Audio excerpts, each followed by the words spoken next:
دیکھیں، دوسری شادی کی دو شرعی حیثیت ہوتی ہیں۔ ایک صورت میں یہ بالکل جائز، مستحب اور باعث بلندی درجات ہے،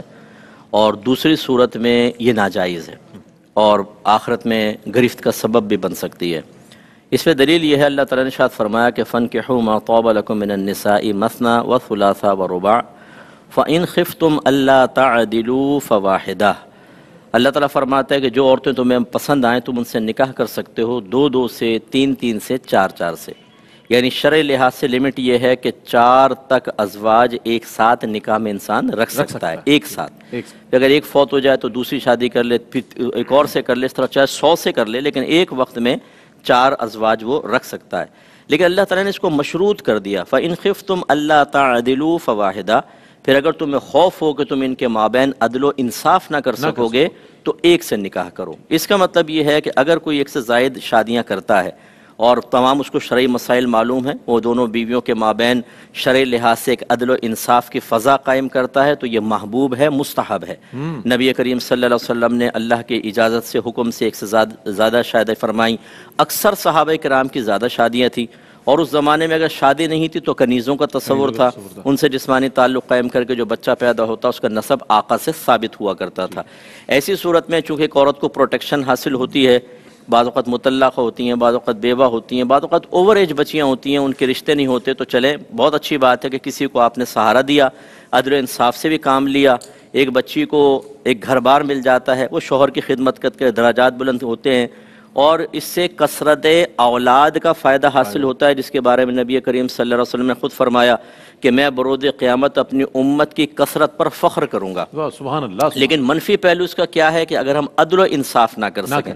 بعض اوقات جوش میں آ کے دوسری شادی کر لیتے ہیں، پھر وہ پہلی والی زوجہ تلواریں نکال کے اپنے بھائیوں کو لے کر آ جاتی ہے، خاندان والے پریشر ڈالتے ہیں کہ بھئی ہمیں تو امید نہیں تھی تم ایسے گھننے نکلو گے، کیونکہ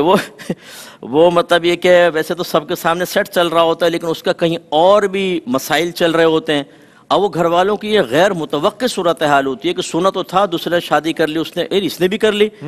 اب اس میں ہوتا ہے کہ پریشر ڈالتے ہیں۔ پھر یہ جو ایک ٹارزن بھائی ہوتا ہے ہمارا کہ جو پہلے بڑا چوڑا ہو کے اس کو وعدے کرتا ہے، کیونکہ اس منزل تک پہنچنے کے لیے بہت سارے پل صراط پار کرنے پڑتے ہیں، وعدے، ارادے اور استحکام اور ہمت اور حوصلہ اور جرأت۔ اس کے بعد جب وہ شادی ہو جاتی ہے پھر وہ پیغام دیتا ہے، بھئی میں اپنی پہلی بیوی کو ناراض نہیں کر سکتا، میرے بچے مجھ سے ناراض ہو رہے ہیں، میرے تمام کے تمام برادر ان لا سیاسی پارٹیوں کے اندر ہیں، مجھ پہ پرچہ کٹوا دیں گے، FIR 50-60 بلوچستان کی وہ مچھر جیل ہے پتہ نہیں کون سی، اس میں ڈلوا دیں گے مجھے، میرے لیے مسائل ہو جائیں گے، اس لیے میں تو نہیں آ رہا ہوں۔ اب وہ معطل چھوڑ دیتا ہے۔ کتنی بچیاں پھر ہم سے رابطہ کرتی ہیں، وہ صاحب ایسا ہوا۔ پہلے تو ہم بچیوں سے کہتے ہیں جب آپ کو پتہ تھا کہ وہ شادی شدہ ہیں اور اس میں ڈس بیلنس انسان ہو سکتا ہے، ماحول ہو سکتا ہے، تو آپ نہ کرتی ہیں، آپ کوئی اور کرتی، لیکن چلیں آپ کو بھی شرعی حق حاصل ہے تو آپ صبر کریں۔ تو نبی کریم صلی اللہ علیہ وسلم، بس یہ آخری حدیث عرض کرتا ہوں، نبی کریم صلی اللہ علیہ وسلم نے فرمایا کہ جس نے ایک زوجہ کو، ایک سے زیادہ اس کی بیویاں اور ایک بیوی کو معطل چھوڑ دیا کہ اس کا حق ادا نہیں کرتا، تو وروز قیامت ایسا آئے گا کہ اس کی ایک جانب شل ہوگی،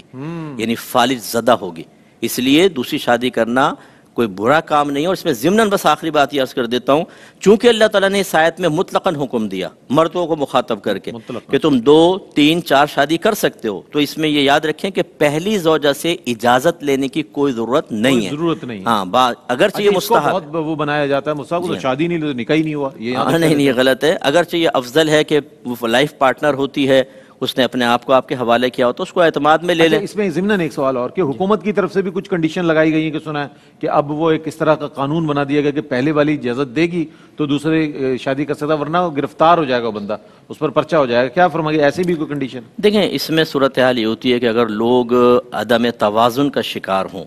اور کتنی بچیوں کو شادی کر کے اپنی خواہش نفسانی پوری کر کے لٹکا کے چھوڑ کے چلے جائیں، تو پھر ایسی صورت میں اگر گورنمنٹ اس قسم کے سرکشوں کو قابو میں کرنے کے لیے کوئی قانون بنائے تو اس کی گنجائش نکلے گی۔ یہ تعزیراً سزا کہلاتی ہے، حداً نہیں ہے، شریعت نے مقرر نہیں کی، لیکن تعزیراً ایسا ہو سکتا ہے، جیسے اب 3 طلاقیں دے دینا ایک دم، اس پر پابندی لگا دیں، ایک ہی طلاق آپ دیں گے، 3 طلاق نہیں دیں گے، 3 طلاق دو گے سزا ملے گی۔ یہ اچھا قانون ہوگا تاکہ طلاق بدعی سے بچے انسان، طلاق کی شرح کم ہو جائے گی، طلاق کی شرح بھی کم ہوگی انشاءاللہ۔